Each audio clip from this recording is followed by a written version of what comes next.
aqui na casa do nosso Deus.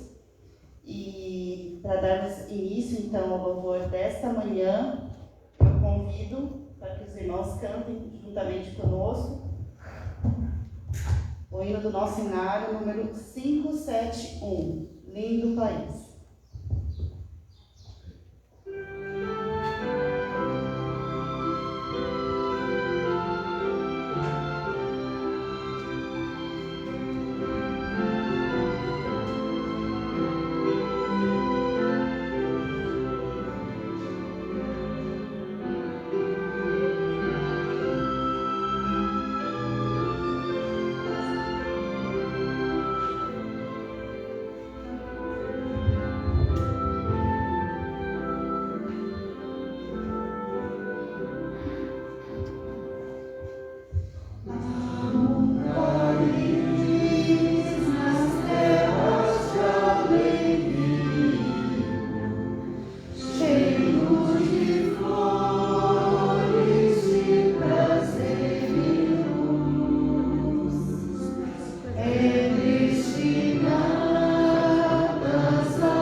Imaginar e estar lá, né?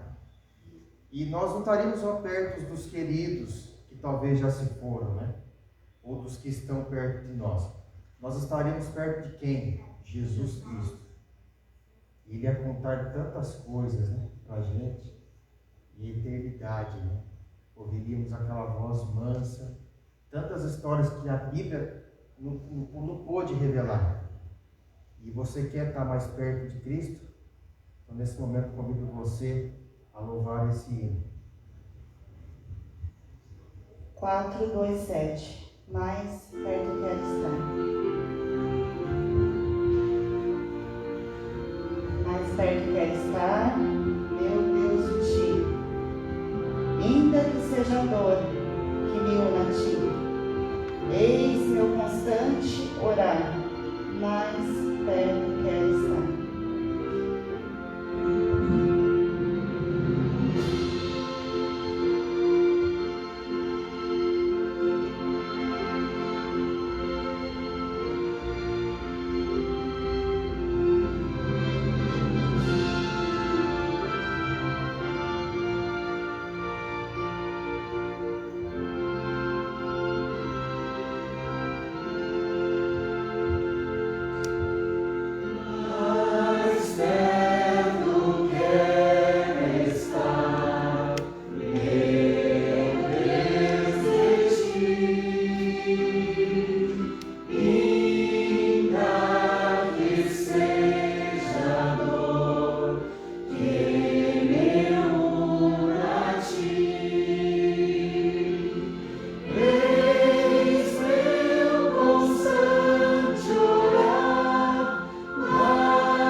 Gostaria de convidar você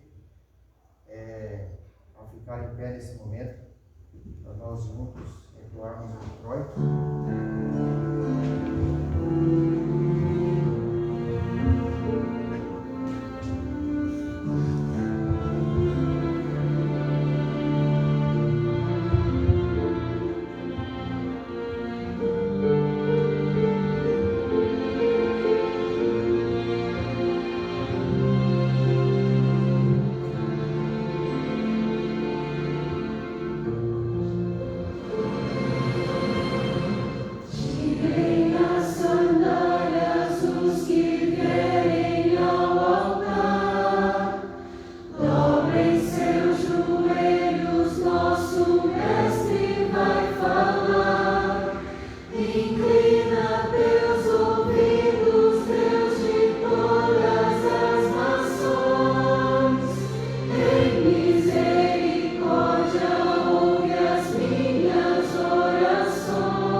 Convido agora os irmãos para darmos início então ao nosso culto de oração, para entoarem o hino dos adoradores, Verei Jesus.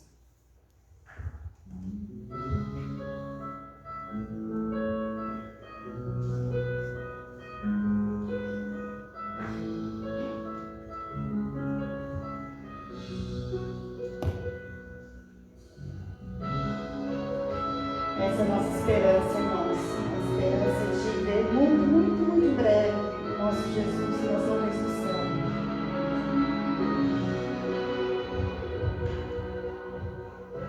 Vejo o dia que verei uma pequena luz no céu, e essa luz aumentará. Milhares de anjos surgirão, eu creio sim, ele virá, e muito em breve subirei para um novo lar, um novo céu, para sempre eu estarei. Feliz eu viverei, verei Jesus.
quero ver Jesus e eu tenho certeza que você também quer ver Jesus. Amém. Então, nesse momento, eu convido você que pode se ajoelhar. Nós vamos falar a Deus nesse momento, para que Ele nos ajude a nós encontrarmos todos nós juntos lá no céu. Querido bom Deus, nós te agradecemos por esse sábado em estarmos aqui na tua casa.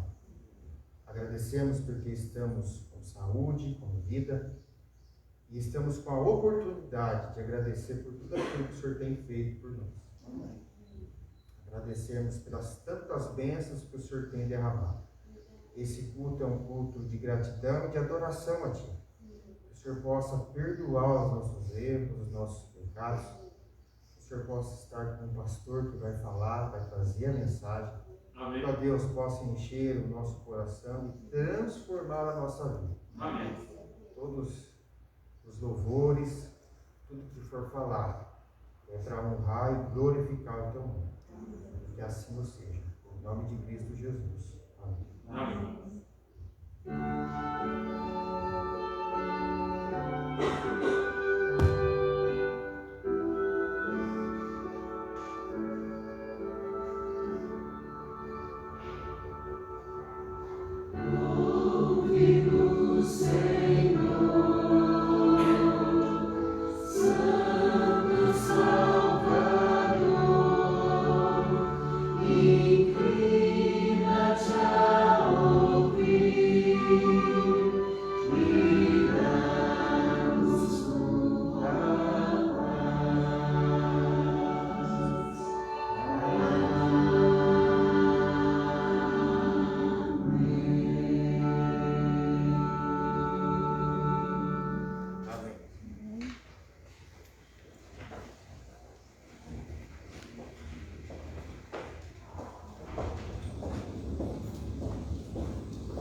História de hoje, uma invenção da igreja. Você alguma vez já se perguntou sobre o ato de dizimar?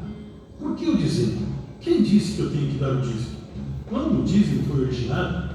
Será que é algo inventado pela igreja? Tem que ser 10%? E se eu quiser dar mais? Ou menos? Bem, assim como o casamento e o sábado, o dízimo não é uma invenção da igreja. Foi estabelecido por Deus para toda a humanidade. Era uma prática comum, mesmo antes de haver a nação judaica. Abraão e Jacó devolviam o dízimo. Confira Levítico 27, 30 a 32. Mas como posso ter certeza de que o dízimo deve ser 10% do salário ou 10% de toda a renda? A palavra dízimo é uma tradução da palavra hebraica massa, que significa 1/10 ou 10%. Nem mais, nem menos, 10%. Portanto, qualquer outra porcentagem não pode ser chamada de dízimo. É muito importante que você verifique regularmente sua renda, que a reconheça como uma bênção de Deus e que calcule a quantia exata, que representa 1/10 da bênção dada por Deus.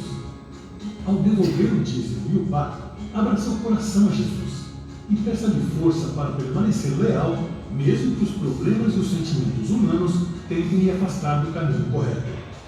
Que possamos colocar nossos desejos por último e primeiro Deus. E agora eu os convido para este momento especial de adoração através dos dízimos e das ofertas. Que Deus os abençoe.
Vamos fundar nossa fonte com uma oração? Papai do céu, ó nosso Eterno, gratos somos porque tivemos a oportunidade nesse momento de já te adorar através dos dízimos e das ofertas. Ó, sabemos que isso para ti é uma adoração e amor que fizemos a ti. Portanto, ó Deus, aceita-o e abençoa-o, dando o desígnio correto como o Senhor sempre tem feito. Agradecemos por isso e pela oportunidade em devolver o dízimo às ofertas. Em nome de Jesus. Amém.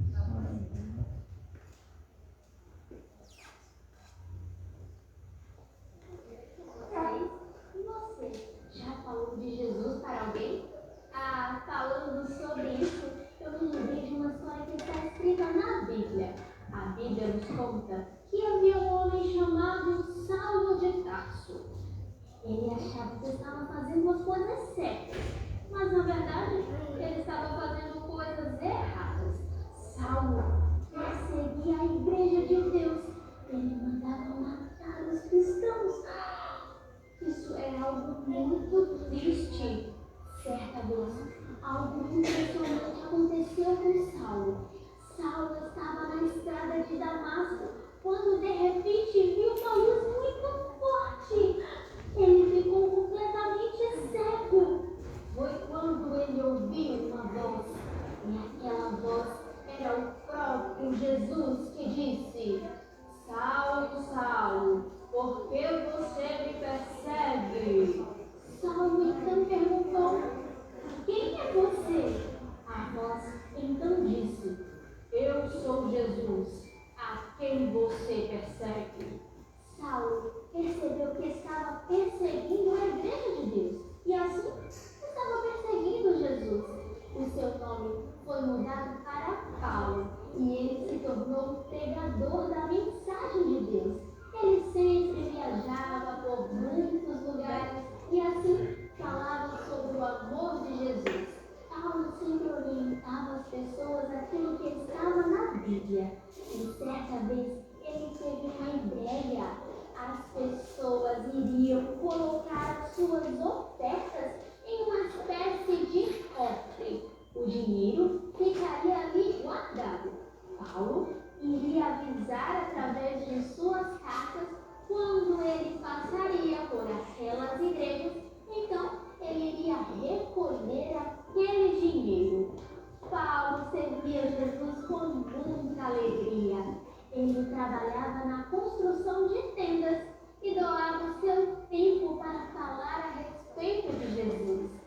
sabem, crianças, vocês também podem entregar a oferta de vocês na igreja, pois o Senhor pede que nós ofertemos de todo o nosso coração.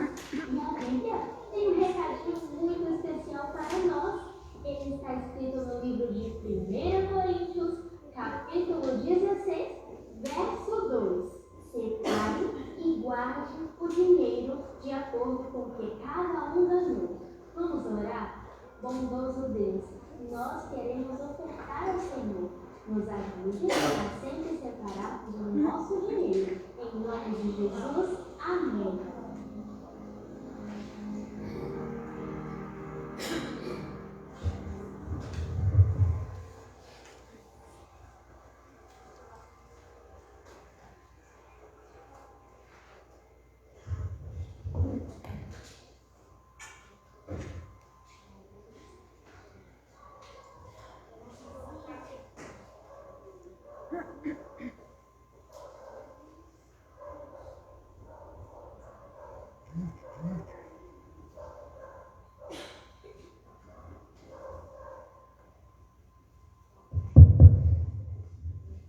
Feliz sábado a todos. Muito bom estarmos na casa de Deus e eu sou grato a Ele pela oportunidade de estar aqui. Eu estou revendo alguns irmãos que já há algum tempo não nos encontrávamos aqui na casa de Deus, e inclusive pelo fato de eu e minha esposa termos tido Covid, e alguns irmãos também têm enfrentado essa situação. Nós agradecemos as orações. Estamos bem fisicamente, com alguns efeitos do pós-Covid, que todos de alguma forma têm, mas Deus tem nos sustido. Queremos também expressar a nossa dor, nosso sentimento, ao irmão Teodoro, a sua filha Evelyn, e com muito carinho nós sepultamos a nossa querida irmã Evelise. Apesar da tristeza, nós tínhamos a certeza e a esperança da ressurreição em Cristo Jesus. A irmã Evelise, durante anos, esteve aqui nesses bancos e hoje aguarda a chamada de Cristo para a vida eterna. Nós cremos, nós temos essa convicção, e fica aqui registrados os nossos sentimentos a essa família tão querida, Teodoro, Evelyn, Isael, que Deus possa confortá-los nessa hora.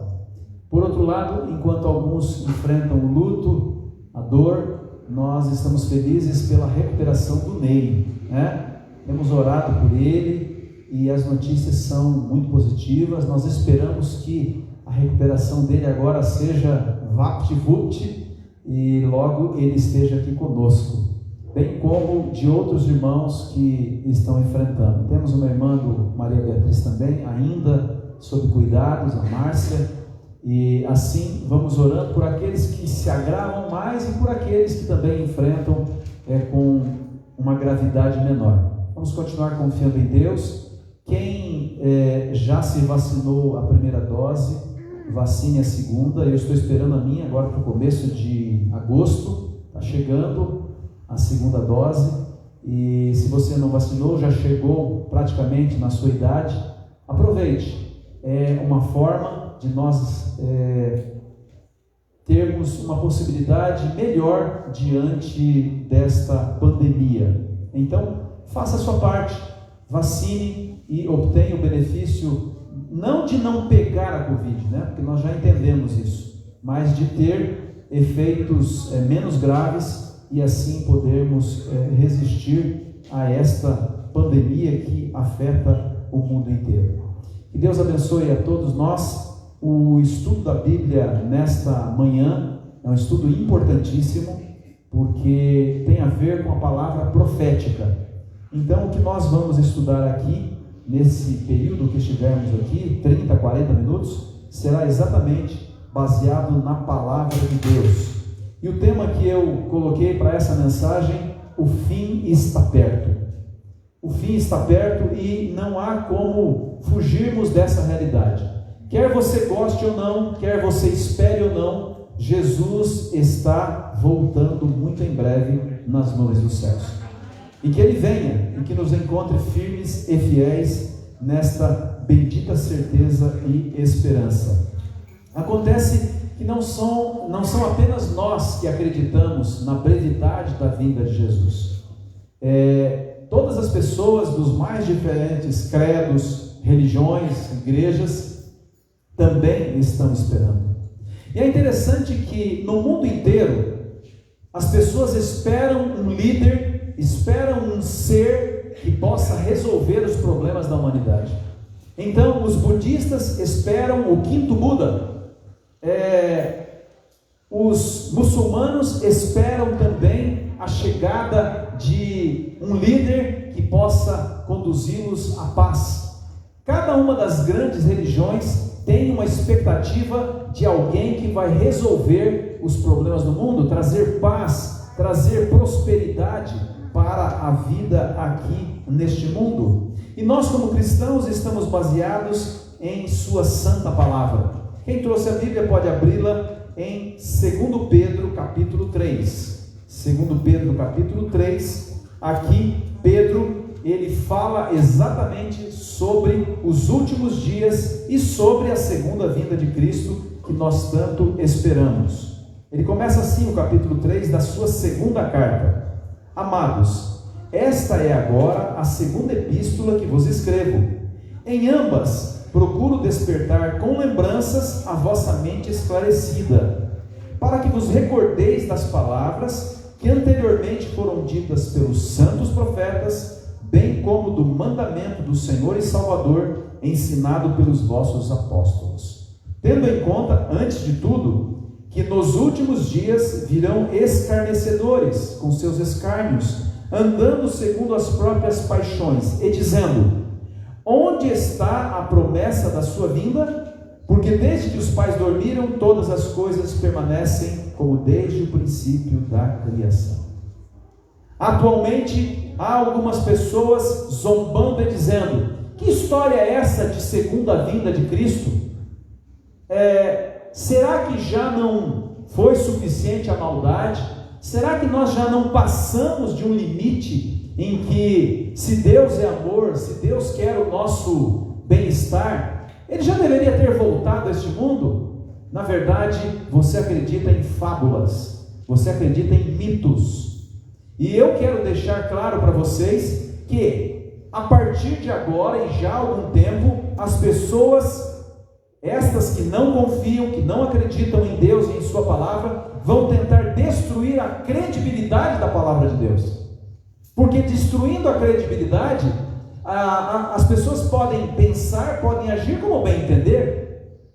Então, não estranhem cada vez mais um processo de destruição da credibilidade da palavra de Deus. Mas Pedro, há 2000 anos atrás, já dizia que isto ia acontecer. As pessoas questionando de forma zombeteira: onde está a promessa da sua segunda vinda?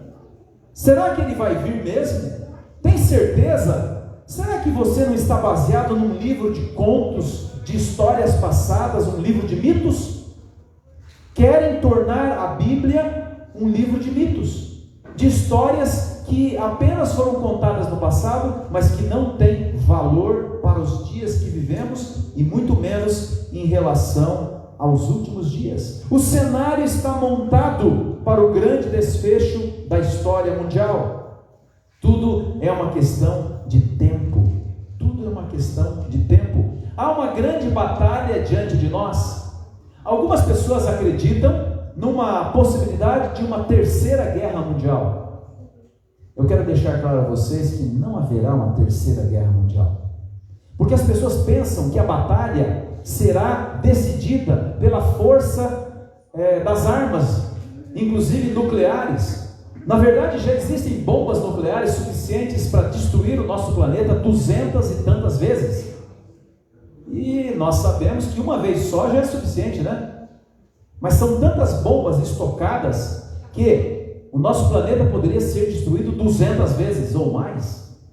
Portanto, a grande disputa, a grande guerra mundial não será pelo poder das armas. A grande guerra que se apresenta, e a Bíblia deixa claro, será uma contenda no campo espiritual. No campo espiritual.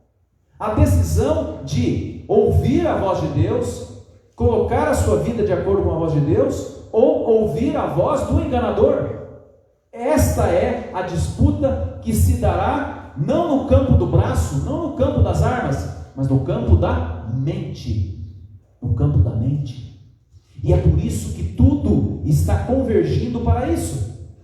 Tem uma música antiga que muitos, quase todos conhecem, mas especialmente aqueles que já têm um pouco mais de idade, porque ela foi escrita por um dos Beatles, né? John Lennon. E ali na década de 70, um pouquinho ali para frente, ele escreveu a letra de Imagine, né? É uma música cantada e tocada até hoje. E na letra dessa música, ele apresenta um sonho de um mundo sem guerra, de um mundo sem violência.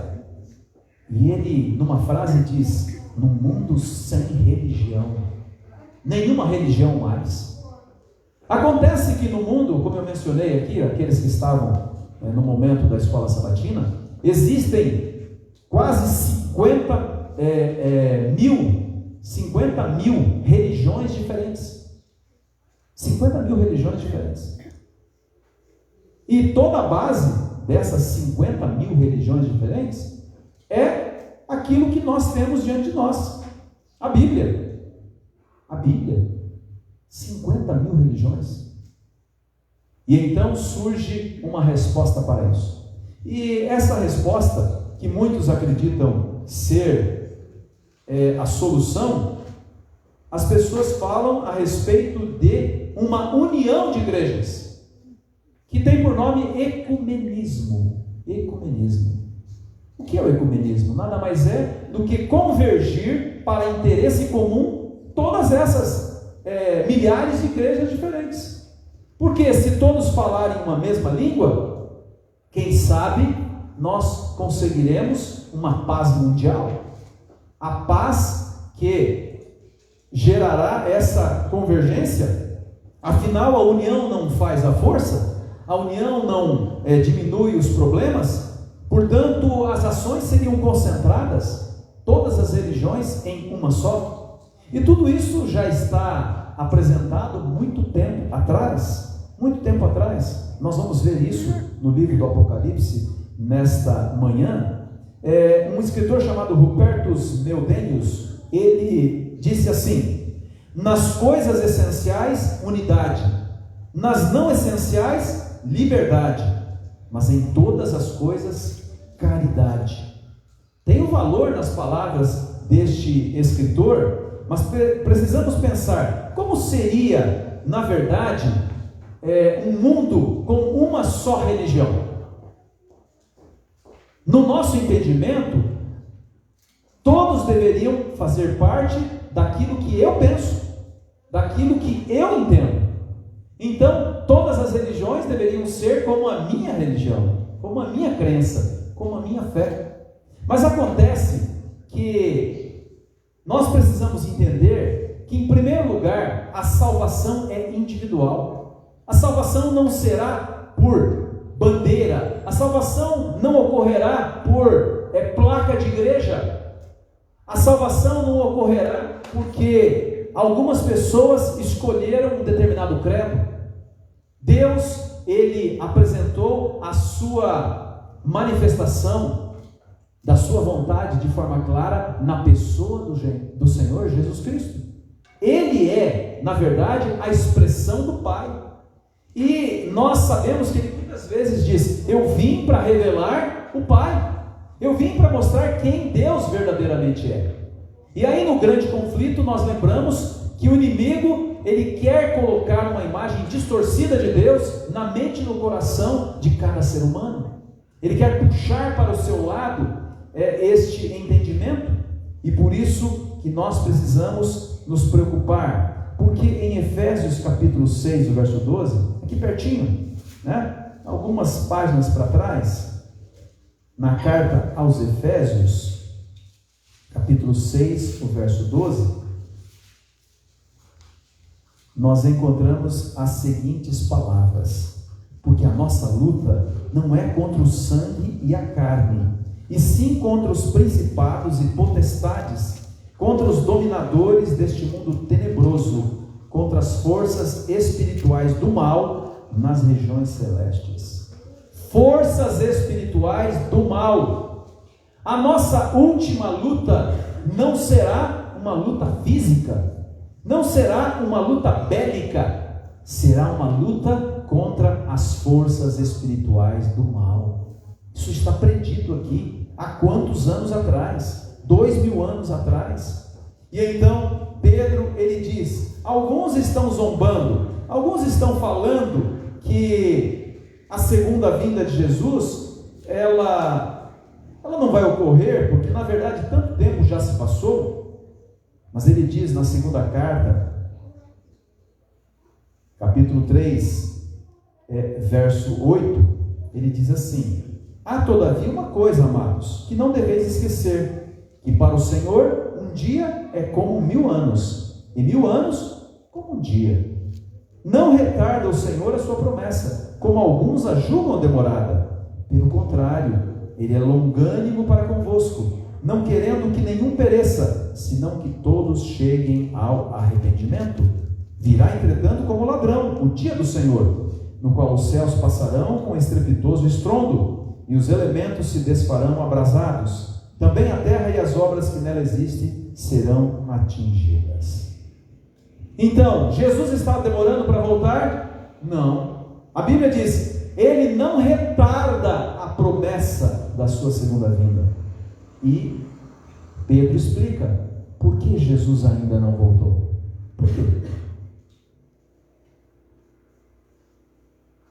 Porque ele é longânimo para convosco, não querendo que nenhum pereça.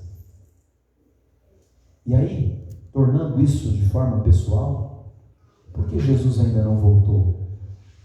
Porque talvez você e eu ainda não estejamos preparados.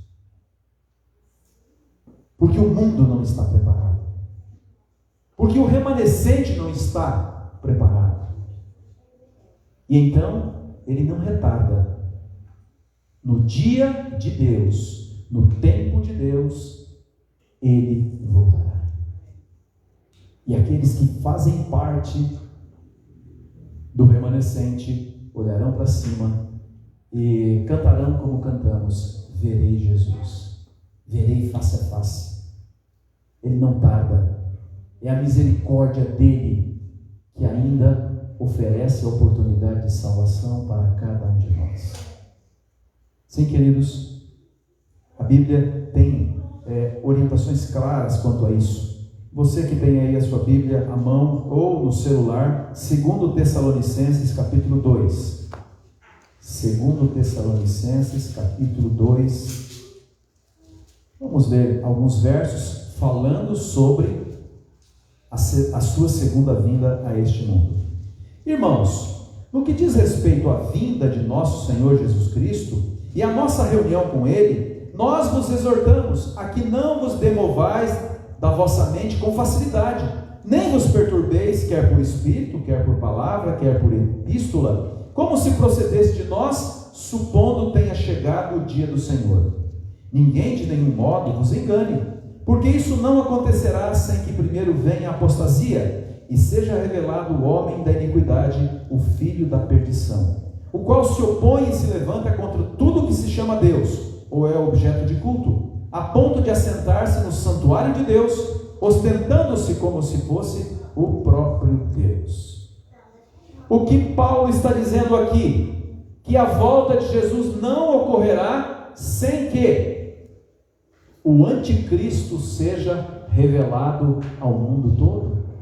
E ele dá características do anticristo, diz que ele é apóstata, o homem da iniquidade, o filho da perdição, e ele se levanta contra tudo que é de Deus, contra a sua santa palavra. Voltando aqui uma página para trás, na primeira carta, 1 Tessalonicenses 5, Confere aí na sua Bíblia. Mais uma informação, mais uma orientação. 5 verso 1.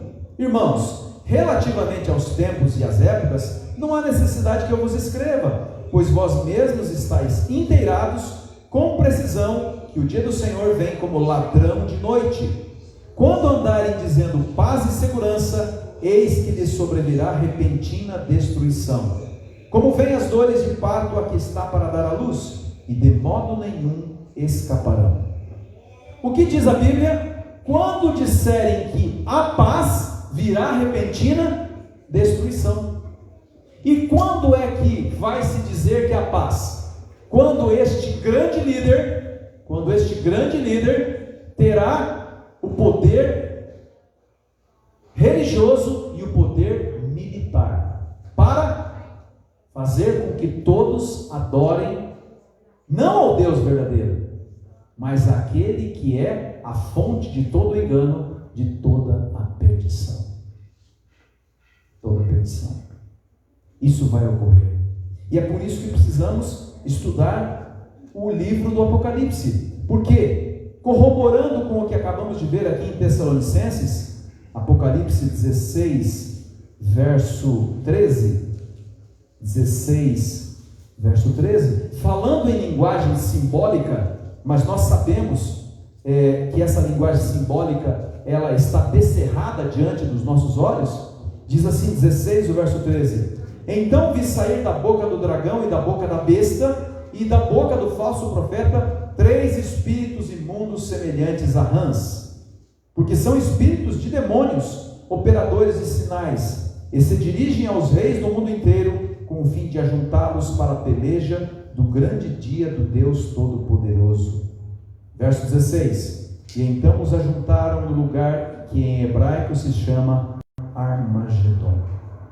Tudo convergindo para que isto aconteça. Tudo convergindo para que isso aconteça. De que forma isso ocorre diante dos nossos olhos? A união de todas as pessoas sob uma mesma bandeira. Diferente do que John Lennon disse, não num mundo sem religião, num mundo com uma só religião, com um só credo, com um só líder. A nova era chama de Maitreya. Maitreya seria este grande líder. E por que um nome esquisito como Maitreya? Porque este líder, ele precisa conquistar o coração de toda a humanidade. Então ele tem que ter características que de alguma maneira sejam aceitas pelos mais diferentes tipos de grandes religiões. Nós sabemos que as grandes religiões do mundo estão baseadas no cristianismo, né? Aqueles que de alguma maneira têm como credo a palavra de Deus, os muçulmanos que acreditam ali em Alá e o seu profeta Maomé, em Buda, né? E todos os seus ensinamentos que devem levar à salvação, o shintoísmo e uma porção de outras grandes correntes de pensamento. Mas todas elas acreditam na manifestação de um líder que vai acabar com toda essa dissensão religiosa. E todos vão estar liderados por alguém que agora vai transformar o nosso planeta em um planeta habitável, um planeta de paz, um planeta de harmonia e prosperidade. E como que isso surge diante dos nossos olhos? Se você for no Google, né? Google hoje é uma fonte de informação. Se você colocar lá, né? Faça o teste, coloque lá volta de Jesus, coloque lá transformação do mundo, coloque lá ecumenismo, e você verá que estes movimentos estão ocorrendo. Acontece que a maioria das pessoas não está prestando atenção. Por quê? Porque não entenderam e porque vai ser assim mesmo. Quando tudo estiver preparado, a Bíblia diz que virá como ladrão da noite. Não vai ter um anúncio para que todos de alguma maneira, né, possam entender e compreender. A revelação será paulatina e individual, mas cada ser humano, ele terá que escolher: ou eu fico do lado da verdade, daquele que é a verdade, daquele que tem um plano para a minha vida, ou eu fico do lado cômodo, do que eu posso pensar, do que eu posso fazer, o que eu bem entender, porque eu sou um ser pensante, porque eu posso compreender a minha maneira, fazer da minha maneira. O que está convergindo para isso? Primeiro, descaracterização da personalidade de Deus. E então as pessoas dizem: não, Deus não existe.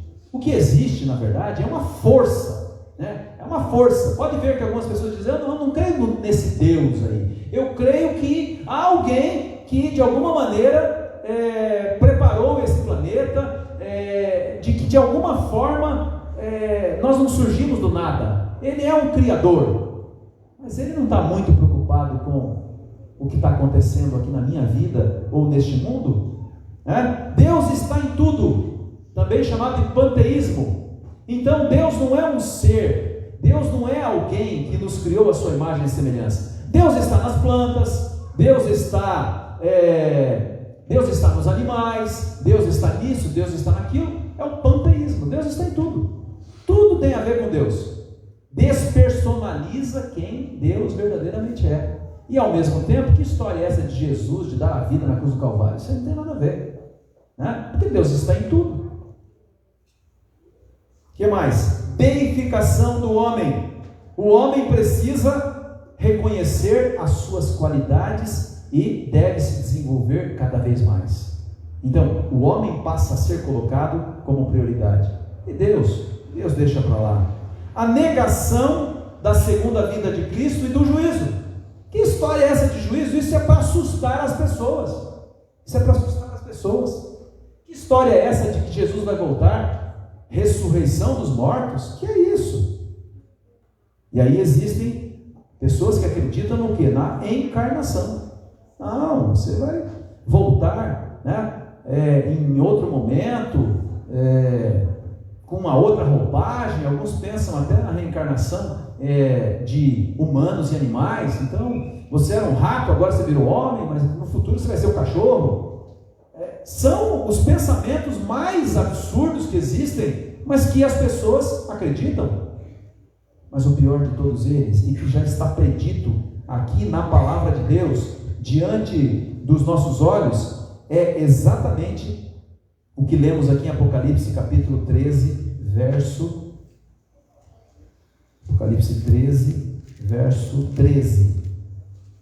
Veja o que a Bíblia diz a respeito deste movimento que vai tentar destruir Deus e aqueles que habitam nessa terra. Vamos começar do verso 11, 13, verso 11. Vi ainda outra besta emergir da terra. Possuía 2 chifres, parecendo cordeiro, mas falava como dragão. Exerce toda a autoridade da primeira besta na sua presença. Faz com que a terra e seus habitantes adorem a primeira besta, cuja ferida mortal fora curada. Aqui nós temos 2 bestas. Veja, não pense em besta como um animal. Pense em besta, porque essa é a terminologia bíblica. Besta é poder. Então são 2 poderes. 2 poderes.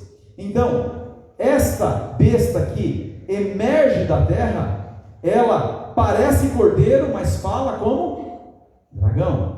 Fala como dragão. A Bíblia diz que ela exerce toda a autoridade da primeira besta na sua presença. Quando nós estudamos isso profeticamente, nós sabemos que a primeira besta, ela obrigou os seres humanos a seguir os seus ditames.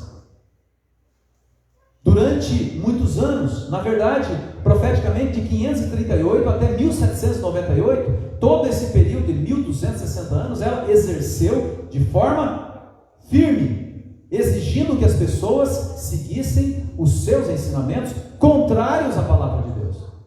Mas eis que esta besta, de alguma maneira, ela perdeu a sua força. Ela perdeu a sua força. Força religiosa e força militar. Porque é bom lembrar que ela tinha o poder militar. E eu estou falando da Roma Papal. Né? Roma Papal de 538 até 1798 era soberana. Os reis precisavam pedir a bênção a pouco. Precisavam aceitar que eles tinham autoridade, mas deviam dar satisfações para o Papa, para o poder romano, que era centralizado. Aquelas cruzadas que você ouve falar, tem filme e tudo mais, foram lideradas ideologicamente por quem? Pela Igreja Romana. Né? Os reis eram apenas os seus tentáculos para ir e libertar Jerusalém. Tudo isso está diante dos nossos olhos. Você pode comprovar isso na história, né? A história deixa claro isso. Mas a Bíblia diz que essa ferida mortal foi curada. Quando foi curada essa ferida mortal? Quando surgiu o Vaticano. O Vaticano. O Papa foi recolocado numa posição de destaque religioso. Né? E surgiu então o Vaticano no começo do século XIX, né? 1900 e alguma coisa, ali, né, no tratado chamado Tratado de Latrão, né, surge ali na cidade de Roma um pequeno espaço que é conhecido como Vaticano. É como se fosse um país, inclusive tem leis próprias, tudo ali funciona como um país. Ali quem é o líder é o Papa, e o Papa ele é sucedido um pelo outro, e vocês conhecem muito bem isso. Acontece que no passado o Papa ele tinha exércitos que seguiam e obedeciam às suas leis e às suas formas. Mas Napoleão, tudo isso que eu estou dizendo é história, eu estou relembrando para alguns, mas talvez alguns não tenham esse conhecimento. Napoleão ele prende o Papa, ele prendeu o Papa, falou: não, o Papa não tem autoridade, e pronto, e acabou. Então, aparentemente era uma ferida mortal, mas não foi mortal, porque tudo está aqui configurado na palavra de Deus. Agora diz que a primeira besta, ela recebe o poder dessa segunda besta que emerge da terra. Pelo estudo que se faz do Apocalipse, esta segunda besta, ela está caracterizada como os Estados Unidos da América. Por quê? Porque surgiu para defender a liberdade religiosa. Os Estados Unidos surgiu para defender a liberdade religiosa. Quem foram aqueles que chegaram ao Novo Mundo? Fugindo da perseguição religiosa na Europa. Eles estabeleceram o Novo Mundo, os Estados Unidos da América, com a sua liberdade de expressão, a liberdade religiosa. Mas eis que, de acordo com a profecia bíblica, está chegando o momento em que os Estados Unidos da América, ele dará força para o poder papal. Força militar. E vocês sabem hoje que no mundo inteiro, quem impõe a força militar são os Estados Unidos da América. Às vezes de forma democrática e às vezes de forma autocrática. É só você lembrar, né? Iraque, é só você lembrar Afeganistão, a tentativa no Vietnã, aqui bem próximo de nós, um pouquinho para cima, Panamá, né? Tinha o tal do Noriega, os Estados Unidos mandou lá, tirou, acabou. Se considera o xerife do mundo, e é uma força militar fantástica. Não existe outra força militar. A Rússia tem lá o seu poder, mas com a extinção da União Soviética, ela perdeu grande parte desse poder. Então, profeticamente, esta besta que fala e exerce autoridade parece cordeiro. Por que parece cordeiro? Porque parece que dá liberdade, a democracia para todos. Não, eu quero que todos tenham o poder, né? Cada ser humano vota, mas no fundo ela terminará com a liberdade de consciência. E por isso que a Bíblia deixa claro, quando os Estados Unidos da América obrigarem as pessoas a seguir de acordo com a orientação da primeira besta, então o fim estará configurado diante dos nossos olhos. Nós precisamos estudar mais a profecia.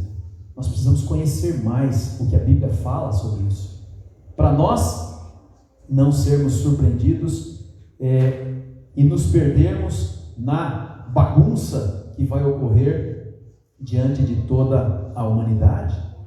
Diz aqui o verso 14: seduz os que habitam sobre a terra, por causa dos sinais que lhe foi dado executar diante da besta, dizendo aos que habitam sobre a terra que façam uma imagem à besta, aquela que, ferida a espada, sobreviveu. E lhe foi dado comunicar fôlego à imagem da besta, para que não só a imagem falasse, como ainda fizesse morrer quantos não adorassem a imagem da besta. O remanescente são aqueles que guardam os mandamentos de Deus e têm o testemunho de Jesus. Apocalipse 14, verso 12. Aqui está a paciência e a perseverança dos santos, aqueles que guardam os mandamentos de Deus e têm a fé em Jesus. Apocalipse 12, verso 17. Então, tudo está preparado para que isto ocorra diante dos nossos olhos. Mas quando que esse poder, então, ele vai se colocar diante do mundo? Em abril de 2020, é bom a gente fazer essa conexão, porque quando que apareceu a pandemia no Brasil? Não foi no começo de 2020? Janeiro, né? Finalzinho de janeiro, começo de fevereiro, que aconteceu o primeiro caso e assim por diante. Em abril de 2020, estava marcado um grande encontro mundial para discutir o quê? Discutir a questão do clima, né? A questão importante sobre a manutenção da vida nesse planeta, e aí tem muito a ver com a nossa querida Amazônia, né? A proteção da Amazônia, que é importante para o mundo inteiro. E sob este posicionamento, todos estariam ali com o mesmo interesse em defender o meio ambiente, né? Mas ali também estariam os líderes religiosos. Então seria não apenas os defensores do meio ambiente, mas também os líderes religiosos. O Papa estaria ali nessa reunião. E o discurso já está pronto, desde que o Papa Bergoglio, né, chamado de Francisco, ele, desde o primeiro momento em que ele foi eleito, o nosso Papa hermano argentino, ele disse: o mais urgente, o mais importante é a união das pessoas sob uma mesma fé. O bispo de Roma, que é ele, diz: eu estou à disposição para liderar o mundo para o nosso objetivo maior, que é ter paz, prosperidade, harmonia entre as nações. Vai ver. Não acredite no que eu estou dizendo. Vai, entra ali. Vaticano News, está ali. É só você confirmar. Volto a dizer, o Google hoje te coloca na frente imediatamente. Então, qual é a bandeira hoje? A bandeira é a defesa da família. A defesa da família. E junto com a defesa da família está a obrigatoriedade de termos um dia para a família. Sabe que dia é esse? Não é o sábado. Não é o sábado. O dia da família é o domingo. O dia da família ir para a igreja, o dia da família valorizar Deus é o domingo. E isso será imposto. Quem não aceitar é porque está contra a humanidade. Está contra a paz, contra a harmonia. Mais claro impossível, irmãos. Mais claro impossível. E quem é que hoje não entende que verdadeiramente a família está destruída? A família está destruída. É só você ver. Então, é um apelo que vai encontrar eco no mundo inteiro. Porque não importa o lugar, a família tem sido destruída como célula, como Deus criou. E este apelo será ouvido, um apelo, né, sedutor, como a Bíblia diz, vai seduzir a humanidade. Precisamos verdadeiramente de um líder. E quem será esse líder? está aqui no Apocalipse. Está aqui no Apocalipse. Esse líder quer liderar o mundo inteiro, mas dizendo o quê? Que a Bíblia precisa ser revista. Olha, escuta bem, a Bíblia precisa de uma revisão, porque a Bíblia é um amontoado de mitos. Esse negócio de Adão e Eva, para com isso. Entendem o que está por trás? Se eu destruo a credibilidade da Bíblia como a palavra de Deus, se não tem Adão e Eva, se não tem cordeiro, foi tudo uma perda de tempo. E que história é essa que o Filho de Deus veio a este mundo para dar a vida pelo ser humano? Que história é essa de salvação? O que nós precisamos é cuidar de nós mesmos. Precisamos proteger o clima, proteger as florestas, precisamos harmonizar as famílias, valorizar as famílias, e devemos fazer isso de uma forma única. Única. Um só povo, um só líder. Quando Jesus voltará? No tempo que Deus já designou. Ele voltará. Queridos, a gente podia continuar falando, porque existe muita informação e a gente precisa de tempo para ir entendendo melhor. Mas veja aqui, capítulo 14, verso 4. Verso 4. E adoraram o dragão. Nós sabemos quem é o dragão, né? Satanás, Lúcifer, porque deu a sua autoridade a quem? A besta. Também adoraram a besta, dizendo: quem é semelhante à besta? Quem pode pelejar contra ela? Foi-lhe dada uma boca que proferia arrogâncias e blasfêmias, e autoridade para agir 42 meses. É aqui que está a base daquilo que eu mencionei, né? 538, quando ocorre ali a mudança da observância clara, né, absoluta, do sábado para o domingo. Você busca lá o líder, o último líder romano, e ele então, para sobreviver na função, ele se torna cristão, mas ele traz junto o quê? Todo o seu conceito pagão da adoração ao Deus Sol. Ao Deus Sol. Em inglês, o que é Sunday? O que é Sunday? Dia do Sol. Em francês, dimanche. O que é? Dia do Sol. Em alemão, Sonntag. Dia do Sol. Você entende? Não é o dia da ressurreição de Jesus, é o dia do Sol. Começou lá. 1500 anos atrás. Mas a palavra de Deus diz que Deus, Ele estabeleceu o sábado, o 7º dia da semana.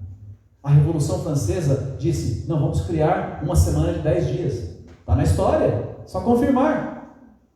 E durante poucos meses mudou tudo. O calendário foi mudado.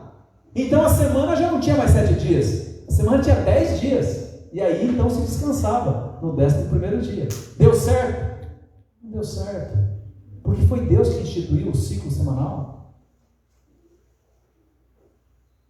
E a Bíblia é clara em dizer que o 7º dia é o sábado do Senhor teu Deus. É isso. Queridos, vamos ler mais a Bíblia.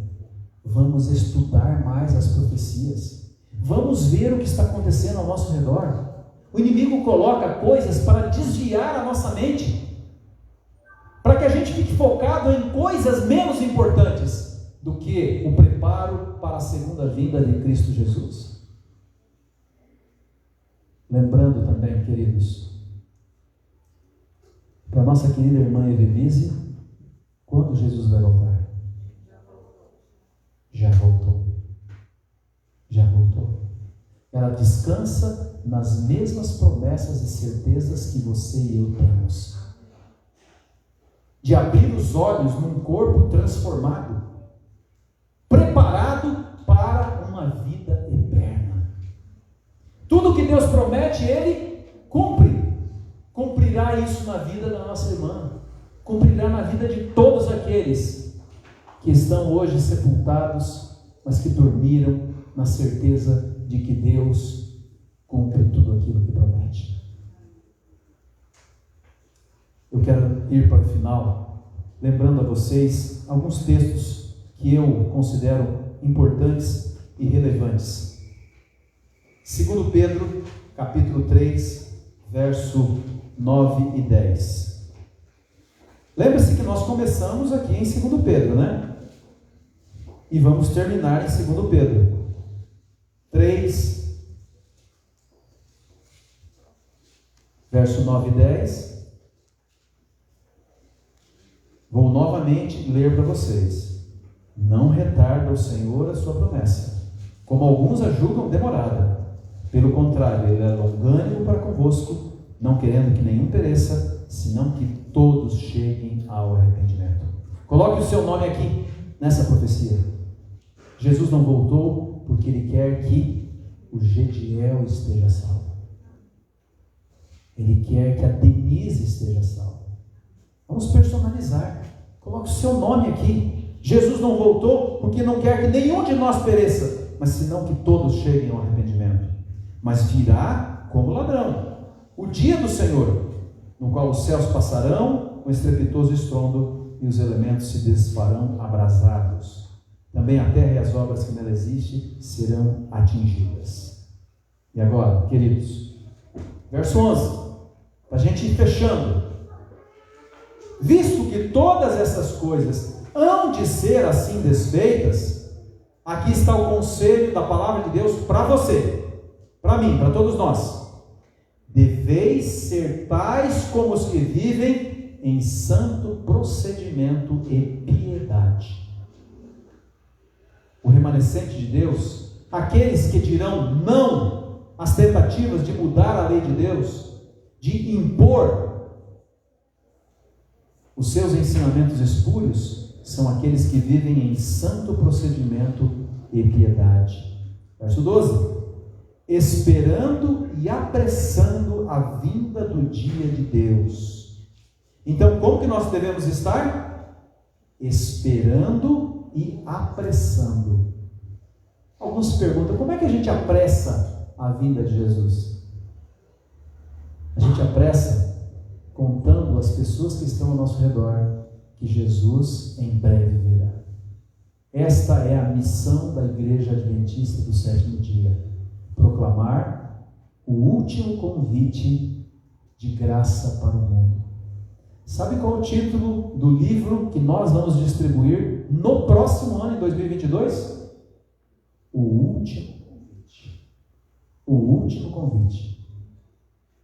A Igreja Adventista vai distribuir o livro Grande Conflito com essa roupagem especial como o último convite. Você poderá distribuir o último convite. Mas enquanto não vem o último convite, nós temos aqui esse folhetinho. O fim do mundo, quando será? Baseado na palavra de Deus. Eu vou pedir para deixar lá, alguém pode pegar aqui comigo, e deixar lá na saída. Você pegue quantos você for usar, pense para quem você vai doar. O fim do mundo, quando vai acontecer? As pessoas precisam saber. Jesus está voltando, que Ele está às portas. E eu termino com 2 textos da palavra de Deus, para a gente não ficar, mas pastor, vai terminar ou não vai? Vai terminar agora.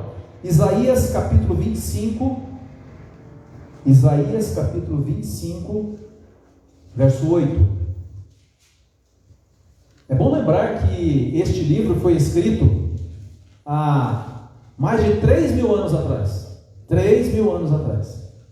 Isaías, inspirado pelo Espírito Santo, ele escreveu essas palavras. Isaías 25:8 diz assim: tragará a morte para sempre, e assim enxugará o Senhor Deus as lágrimas de todos os rostos, e tirará de toda a terra o opróbrio do seu povo. Quem é que vai transformar esse mundo? Quem é que vai criar o novo céu e a nova terra? Não é a expectativa humana, a liderança humana, a inteligência humana, é o próprio Deus. E o verso 9 diz: naquele dia se dirá: este é o nosso Deus em quem esperávamos, e Ele nos salvará. Este é o Senhor a quem aguardávamos. Na sua salvação exultaremos e nos alegraremos. Quem é que vai dizer isso? Aqueles que rejeitaram a liderança do anticristo. Aqueles que, diante das propostas do enganador, do líder maior, do inimigo, Lúcifer, Satanás, disseram: eu sou de Jesus, eu permanecerei firme à verdade até o fim. São estas pessoas que repetirão essas palavras. Vamos repetir juntos? Vamos repetir juntos. Eu falo e vocês repetem.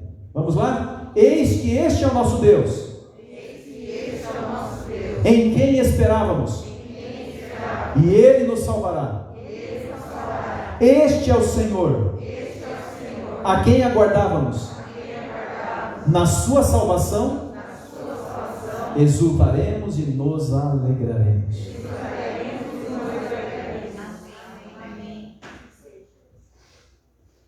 Não estamos nessa manhã por acaso neste santo lugar. Você veio para ouvir a voz de Deus. Jesus diz: aquele que me confessar publicamente diante dos homens, eu o defenderei no dia do juízo, no último dia.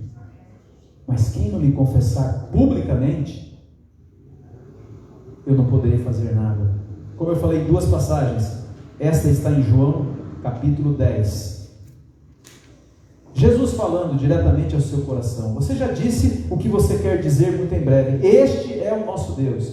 Mas Jesus, há muitos anos atrás, ele já disse para o nosso conforto. 10, verso 27. Jesus diz assim: as minhas ovelhas ouvem a minha voz. Eu as conheço e elas me seguem. Eu lhes dou a vida eterna. Jamais perecerão e ninguém as arrebatará da minha mão. Sabe quem são essas ovelhas? Somos nós. Nós que escolhemos Jesus. Escolhemos fazer a vontade de Jesus. Escolhemos seguir a Jesus. Por isso somos discípulos de Jesus. Escolhemos guardar os mandamentos de Deus, sem desviar nem para a esquerda nem para a direita. Nós somos de Jesus. E Jesus nos garante: ninguém vai tirá-los das minhas mãos. Que Deus te abençoe. A todos nós. Dias difíceis estão diante de nós, mas o nosso Deus é maior. O nosso Deus já tem tudo pronto nas suas mãos, e Ele virá para buscar e salvar a cada um de nós. Mesmo que o inimigo apresente-se como o falso Cristo, mesmo que ele personifique o próprio Cristo dizendo: eu sou o Cristo, nós não vamos acreditar, porque nós estamos baseados no que está revelado aqui na Bíblia. Quando disserem Jesus está em Londres, nós não vamos acreditar. Quando disserem não, Jesus está visitando o Japão, nós não vamos acreditar. Por quê? Porque a Bíblia diz que todo olho o verá, voltando nas nuvens dos céus. Nós não seremos enganados, porque nós somos de Jesus. Que Deus os abençoe. Amém. Vamos cantar este hino que será projetado. É um hino que o Prisma canta já há algum tempo. É um hino maravilhoso, porque ele diz: meu lar. É o meu, o seu, o nosso lar. Vamos ficar em pé e vamos cantar esse hino e mais uma vez reafirmar a nossa fé e a nossa fidelidade a esse Deus que tanto nos amou, que deu a sua vida por nós. Ele virá e terminará todo o mal, com toda lágrima, com toda tristeza, e nós iremos então para o lar.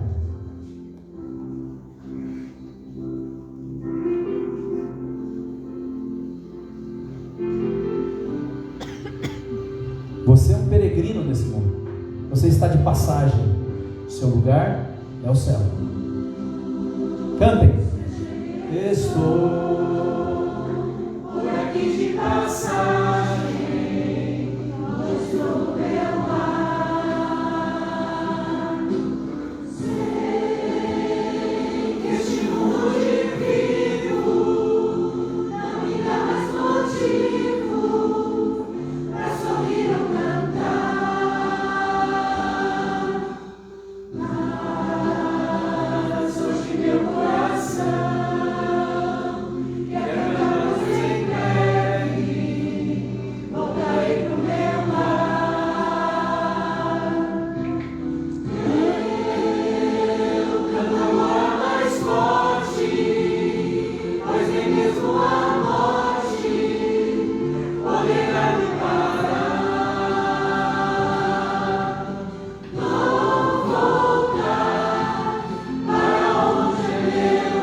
que seja muito em breve e que nós estejamos preparados.